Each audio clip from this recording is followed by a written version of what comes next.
సాయంకాల సమయములో సంధ్యాదీపారాధనలో వచ్చును తల్లి మహాలక్ష్మి, వచ్చును తల్లి వరలక్ష్మి. కాళ్లకు గజ్జెలు కట్టింది, మెడలో హారము వేసింది, పిలచిన వెంటనే పలికింది, అడిగినదంతా ఇచ్చింది.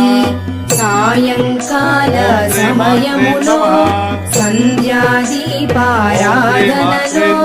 వచ్చును తల్లి మహాలక్ష్మి, వచ్చును తల్లి వరలక్ష్మి.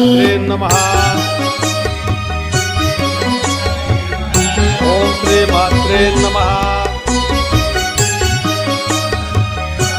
ఓం శ్రీ మాత్రే నమః. ధనములని